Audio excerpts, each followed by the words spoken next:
so I can take a picture of it. That's fine.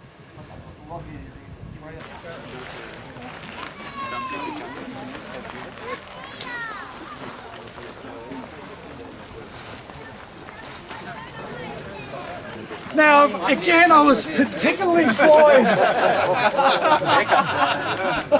when Ted's office accepted so quickly to come up here.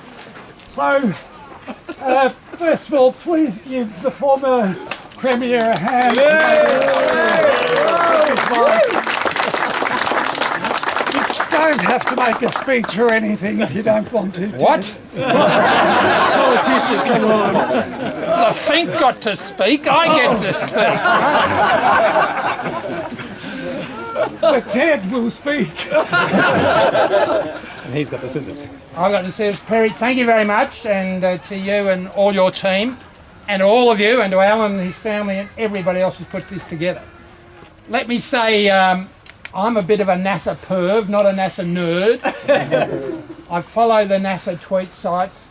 I'm just constantly amazed, and nothing fills me up more in my life than being uplifted by the things that people do. Yeah. And I got to say, I didn't know this was here. Yeah. I was Premier of Victoria and I didn't know this was here. So there's a message there. I don't think too many other politicians know this is here. I don't think they know what you're doing.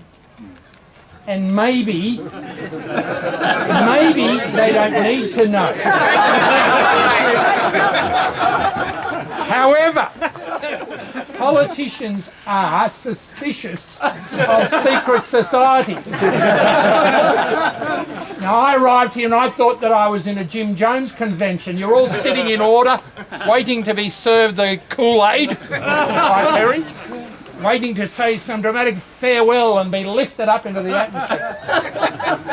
What I've discovered about this secret society, you've got artillery arranged around here.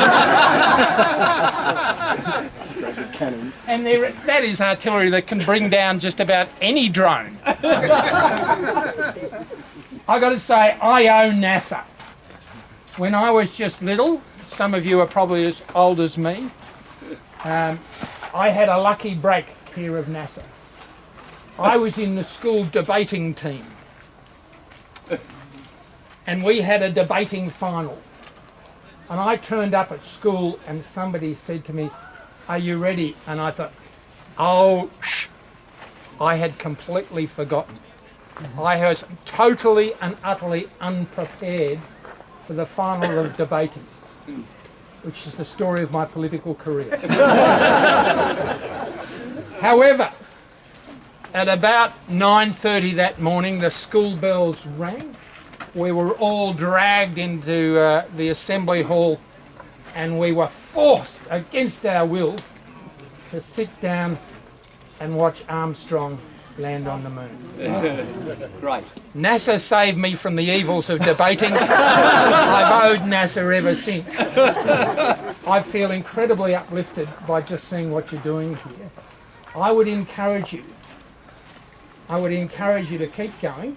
I would also encourage you to engage your local member of parliament and simply ask them the question, what have you done for the Astronomical Society of Victoria? I was fortunate to have a visit to the observatory 18 months ago, something like that. Yes. And I made a commitment to Perry then, if I can help in any way at all, I'm a dead Premier. But if I can help in any way, I'm happy to help. And we're here on that account. And I've been pushing quietly in various directions to get you some more attention. You may not want the attention. You may like this secret thing that's going on here. I saw that seance circle established out there.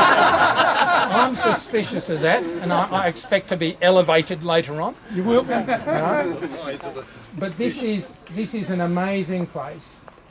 Astronomy is the one thing that just overwhelms us all when we think about it. I've had some fairly significant back surgery in the last year, and I've been through the other end of imaging, which Alan was referring to before. and it is magic. And I'm also involved in a project in the city called Magic. And it goes into, that project is based on the fine line between science and magic. And Alan, I think, knows the same project. We're both quietly involved in another secret society. It's all science-based. This is just a splendid thing and a splendid place. Congratulations to all. I'm more than happy to cut the ribbon. I've had the honour of cutting ribbons to open things in the past. I can't imagine the corollary of a ribbon and a radio telescope. There seem to be technologies at opposite ends of the spectrum. Can a ribbon prevent you from using this device? If I say that, it may well fall on me. I was asked to open an engineer's office once, and they made me chew through a candy chain. I had to open an art gallery and smash a bottle of champagne on the floor and splattered glass all over the patrons. Ribbons are fantastic. I will say I am fundamentally disappointed though in the society. You've really got to catch up. To come here and see you talking about 24-inch and 40-inch telescopes and stuff like that. This is a resistance movement.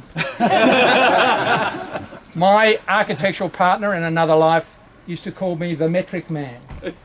100 kilos, 200 centimetres and an IQ of 10. And you guys are still imperial, not metric. Get with it. Bring your members of parliament and put the heat on them. Embarrass them to the fact that they don't know this is here and they haven't been. And nail the Premier. Get the Premier here, get the opposition leader here, and you will get the influence you seek. You don't want too much influence. The more independence you maintain, the better. But if you can get some money to upgrade the observatory in the Botanical Gardens, God bless you. Ribbon is cut. Congratulations.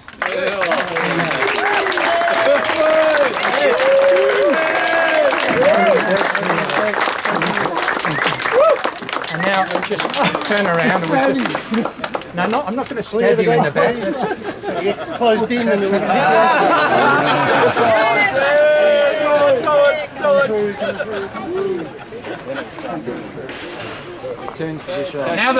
Now that it's open, it's closed. now it's moving.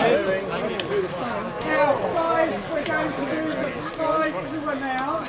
We will head off the same way that we did before, but now I will invite you to grab your chairs. For those of you that are invited guests, we have chairs for you. There it is, it's moving. Of course it's moving. Is the telescope moving or is it the Earth moving? Is it going from west to east or east to west? Yes, it is. Going west. Well, Young man. when you observe it from the other side of the moon. If you can see it.